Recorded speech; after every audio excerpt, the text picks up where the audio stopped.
Em um dia ensolarado, o avião IA-42 parte de Dallas para Londres, com os pilotos William e Daniel. Os instrumentos de voo começam a agir de forma estranha e os pilotos pedem ajuda ao controle de solo. Mesmo com a informação de que o céu está limpo e devem continuar, os pilotos se deparam com uma grande tempestade à frente. No entanto, o controle de solo confirma que a tempestade não existia há 5 segundos. Eles não têm escolha senão atravessá-la. William avisa aos passageiros sobre as turbulências iminentes. O avião treme intensamente enquanto os pilotos o atravessam, a tempestade brilhando de forma suspeita. Logo, o avião se estabiliza e retoma o voo normalmente. Mas os pilotos ficam surpresos ao perceber que o céu está completamente escuro, como se a noite tivesse chegado de repente em segundos. William tranquiliza os passageiros, explicando que o fenômeno estranho que estão experimentando é comum ao voar sobre o Triângulo das Bermudas. No entanto, os passageiros permanecem preocupados ao notar a falta de conexão em seus dispositivos eletrônicos e a desativação da maioria dos instrumentos de voo. William não consegue se comunicar com o controle de solo, mas, como o radar ainda está funcionando, os pilotos optam por prosseguir temporariamente, dizendo que a turbulência é normal.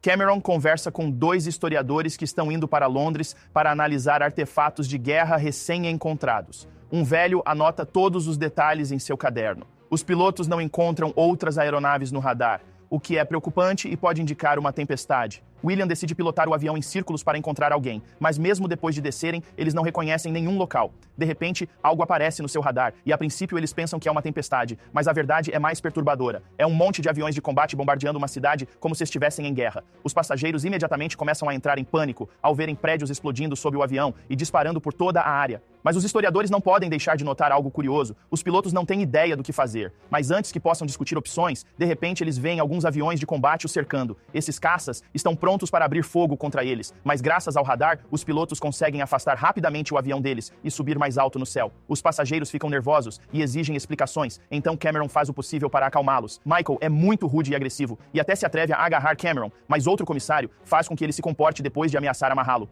William continua tentando entrar em contato com o controle de solo sem sucesso, então decide descer novamente para tentar descobrir onde eles estão. Daniel, a princípio fica desconfiado porque eles podem ser atacados novamente, mas William ressalta que eles estão ficando sem combustível, então eles precisam resolver isso rápido. Naquele momento, os historiadores dizem a Cameron que podem saber de algo e a convencem a levá-los para ver o piloto. Não se sabe que Michael o segue e ouve a conversa. Os historiadores dizem aos pilotos que os aviões de combate que acabaram de ver não são fabricados desde 1945 e pertencem à Luftwaffe, a força aérea nazista. William não os leva a sério e tenta expulsá-los, mas os historiadores acham que o avião perdeu todos os sinais, então William decide dar-lhes uma chance. Os historiadores acreditam que o avião retornou a 1940 durante a Segunda Guerra Mundial. Se foram trazidos por uma anomalia, precisam encontrar outra para voltar. William acha a ideia de viajar no tempo estúpida e os manda de volta aos seus lugares, pedindo que não revelem sua teoria. Michael também volta rapidamente ao seu lugar antes de ser visto, e Cameron consegue escapar quando ele tenta agarrá-la novamente. Após sua partida, Michael fica atento aos historiadores que usam seus livros e cálculos para investigar.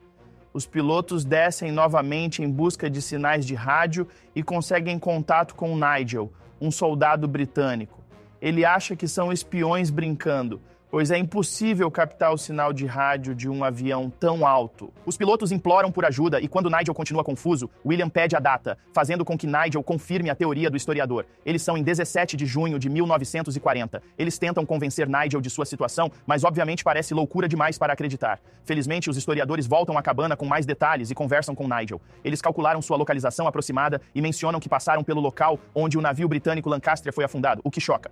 Nigel decide que verificará com seu superior se a história sobre o navio é verdadeira e promete ligar de volta. Enquanto os historiadores estão fora, Michael pega seus livros e finalmente soma 2 mais 2. Furioso, ele se levanta e conta aos outros passageiros o que está acontecendo, dizendo que eles poderiam matar Hitler e impedir a Segunda Guerra Mundial. Usando as informações do livro, a maioria dos passageiros não o leva a sério e ri dele, mas alguns caras o fazem. Felizmente, há 2 soldados americanos viajando neste voo também, e eles rapidamente explicaram o sequestro.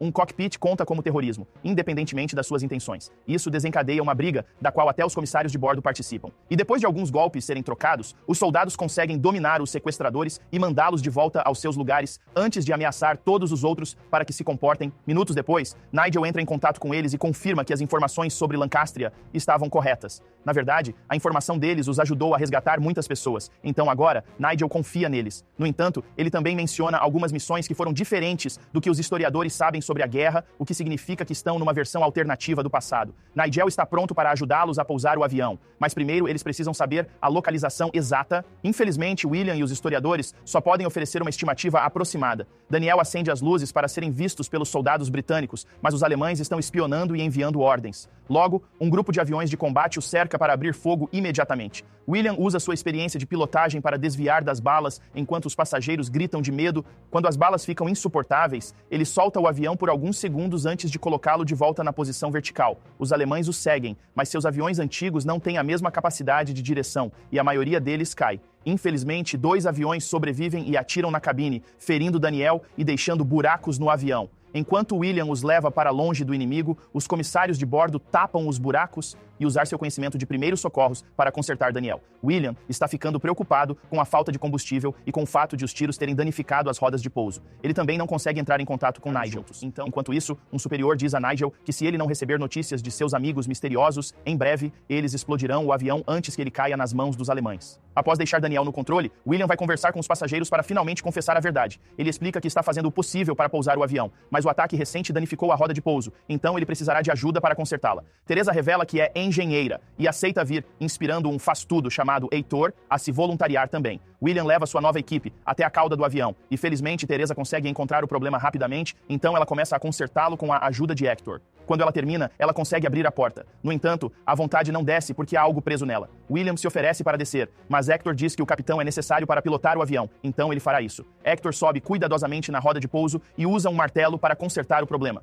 A roda imediatamente começa a se mover e Hector tem que se segurar com força para não cair. Mas, felizmente, a vontade volta sem que ninguém se machuque. William corre de volta para a cabine e, com a ajuda de Daniel, eles voam mais baixo para receber um sinal de rádio. Mais uma vez, eles entram em contato com Nigel para mencionar que só tem 80 minutos de combustível restantes, então precisam pousar o mais rápido possível. A conversa deles é interrompida. Os 2 aviões alemães voltam e os atacam. Desta vez, eles lançam um míssil que explode muito perto e destrói todas as janelas do avião. Enquanto os passageiros entram em pânico, William usa o radar para rastrear os inimigos, manobras que fazem com que os aviões alemães colidam uns com os outros. Depois, os historiadores tiveram uma ideia. Eles deveriam remover o radar do avião e enviá-lo para Nigel, para que ele possa usá-lo para guiá-los para algum lugar seguro. Não faz sentido que eles ainda não tenham essa tecnologia. Nesse momento, um míssil atinge uma turbina e o avião começa a cair em grande velocidade. Depois de algumas tentativas fracassadas, os pilotos fazem com que ele funcione novamente e conseguem entrar em contato com Nigel para combinar um local para desligar o radar. Então é revelado que o míssil veio dos britânicos, mas Nigel diz ao seu superior para parar o fogo e ir buscar o radar do avião.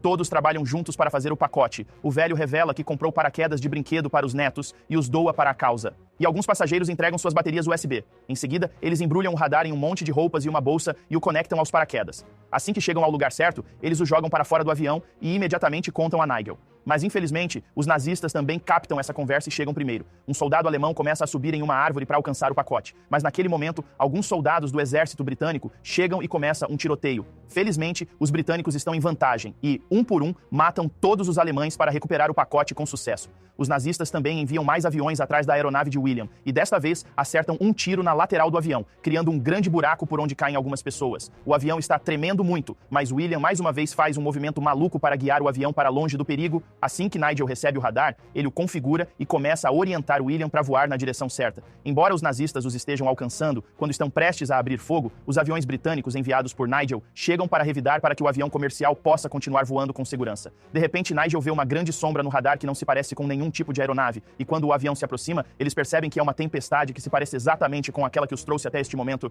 É uma jogada arriscada, mas como eles não têm mais combustível, William decide voar através dele e espera que isso os mande de volta ao presente. Depois de se despedir de Nigel e dizer aos passageiros para esperarem, William e Daniel pegam o avião em meio à tempestade e, depois de muita agitação, ficam felizes ao ver que finalmente estão de volta ao presente. Parece que eles estão voando sobre Berlim e, felizmente, o controle de solo os contata imediatamente para oferecer-lhes uma pista vazia para pousar. Os pilotos levam o avião ao limite e conseguem pousá-lo com segurança. Aliviados por estarem em casa, os passageiros descem imediatamente do avião. Ao sair da cabana, William encontra o velho ainda sentado, escrevendo em seu caderno, que contém um mapa que se parece com a rota que acabaram de seguir e foi intitulado Sistema de Radar que Salvou a Europa. Quando o velho fecha este livro, é revelado que seu nome é Nigel, o que significa que este é o cara que o salvou em 1940. Não esqueça de se inscrever e ativar as notificações para poder assistir mais vídeos.